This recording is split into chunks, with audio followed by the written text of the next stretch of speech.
A todos los medios de comunicación se les informa que por eventos realizados en el país, la Navidad y Año Nuevo se traslada para el mes de enero. Favor no comprar estrenos. Tomar nota.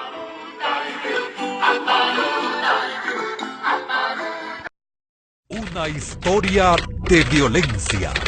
En noviembre 26 de 2017, el pueblo hondureño mostró su vocación democrática, asistiendo de forma masiva, ordenada y pacífica a las urnas, para elegir las autoridades de gobierno para el período 2018-2022. Pero pocos días después, esa misma ciudadanía estaba bajo amenaza, atemorizada y violentada en sus derechos humanos por una turba azuzada por unos pocos políticos con oscuros intereses, dispuestos a incendiar y destruir Honduras para llegar al poder.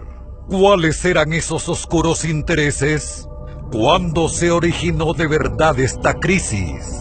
El factor común de la crisis en Honduras. En el siglo XXI, Honduras ha atravesado dos grandes crisis, una en 2009 y otra recién ahora, a finales de 2017. Ambas han tenido como factor común el mismo personaje, el cabecilla del socialismo del siglo XXI en Honduras, José Manuel Zelaya Rosales. Manuel Zelaya, alias Mel, es un burgués del interior de Honduras, heredero de una rica familia dedicada a la explotación forestal. Su padre fue cómplice del asesinato de sacerdotes, campesinos y estudiantes en la masacre de los Horcones, acaecido en la década de los 70 en el departamento de Olancho, en la región oriental de Honduras. Mel Zelaya alcanza el poder en 2006 y al poco tiempo se muestra como seguidor del venezolano Hugo Chávez y su doctrina socialista siglo XXI, lo que conduce a que Zelaya sea derrocado en 2009 antes de que lograra imponer su dictadura sobre Honduras. El gobierno chavista necesitaba en el poder a Zelaya para tener un control estratégico de la región para el trasiego de drogas hacia los Estados Unidos y así poder financiar guerrillas y movimientos políticos socialistas en América Latina. Desde el derrocamiento de Zelaya, Venezuela insistió para convertirlo de nuevo en una figura política en Honduras, para hacerlo asaltar de nuevo el gobierno de la nación. Amparado por el Tratado de Cartagena, Zelaya regresa a Honduras, funda su partido político y se presenta a las elecciones de 2013, poniendo como candidata a su esposa, Xiomara Castro, pero es vencido en las elecciones de ese año. La fabricación de la crisis de 2017.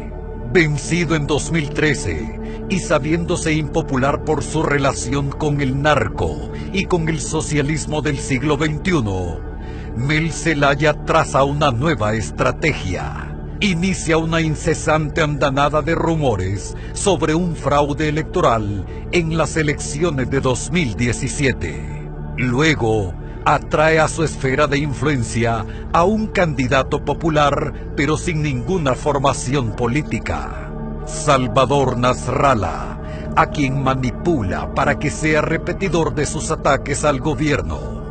Mel, quien ya en elecciones pasadas, y según sus propias palabras, había orquestado el fraude electoral, manipula a un miembro del Tribunal Supremo Electoral, quien publica los resultados de los departamentos en donde lleva ventaja la alianza Nasralla-Mel, fabricando una falsa tendencia con la que pretenden declarar ganador a Nasralla de forma anticipada.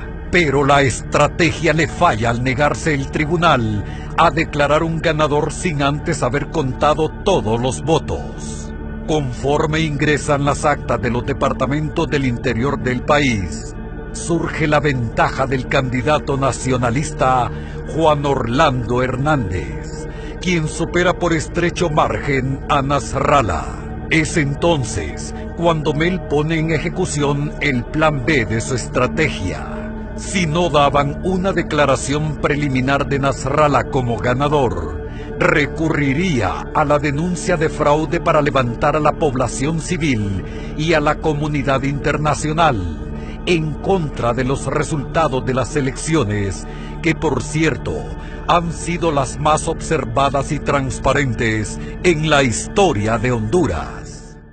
Las pandillas, el narco y Venezuela contra los hondureños. Pero Mel sabía que debía contar con un brazo armado y dispuesto a incendiar el país para agitar a la población. Para ello, desde muchos años antes, ya había hecho alianzas con poderosos cárteles del narcotráfico, pandillas delincuenciales, sicarios y los organismos de inteligencia venezolana.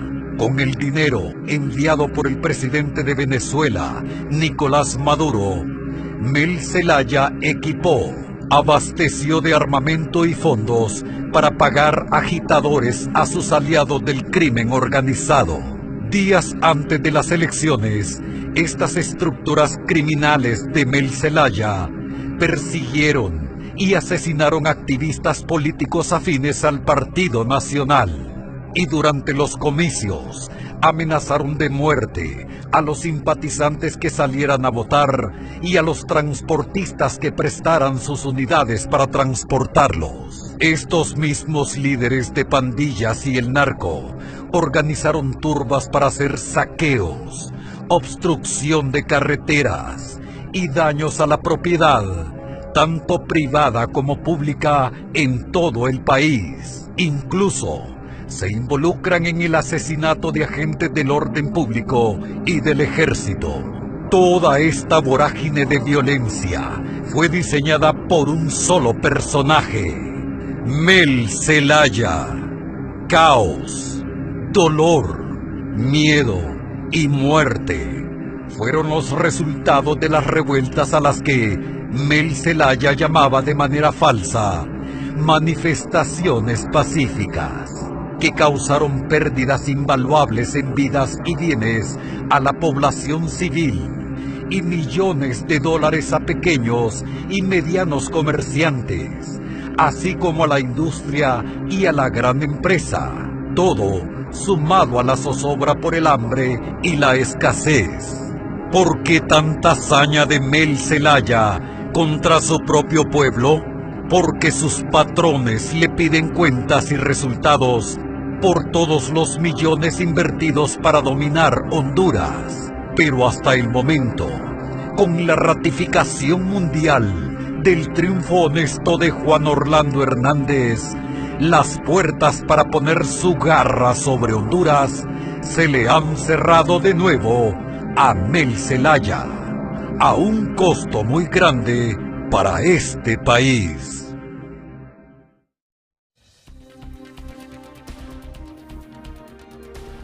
Aquí estamos con nuestros países. El general retirado del ejército venezolano, Antonio Rivero, le contó a Noticias 23 cómo el régimen venezolano se intromete en la política interna de varios países en la región. Los casos más recientes se están viviendo en Ecuador y Honduras. Ahora se nos une con esta cobertura Freddy Machado. Realizar un trabajo de formación de cuadros ya. Para el general disidente y en el exilio detrás de los disturbios en Honduras después de las elecciones generales de ese país está la mano del régimen de Caracas, y esa práctica no es nueva. Yo estando en casa militar en el año 2001-2002, se presentaron algunas opiniones en Centroamérica, El Salvador, el caso también de Honduras, precisamente con Zelaya.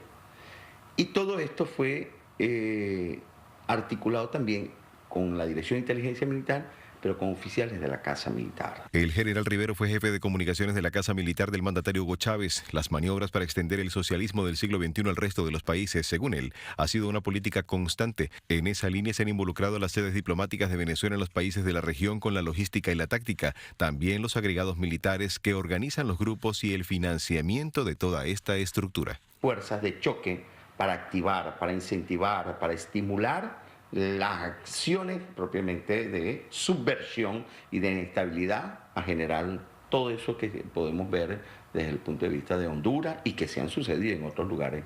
A pesar de la crisis económica por la que atraviesa Venezuela, los pocos recursos de los que disponen se estarían desviando para tareas de este tipo fuera del territorio nacional. Freddy Machado, Noticias 23, Univisión.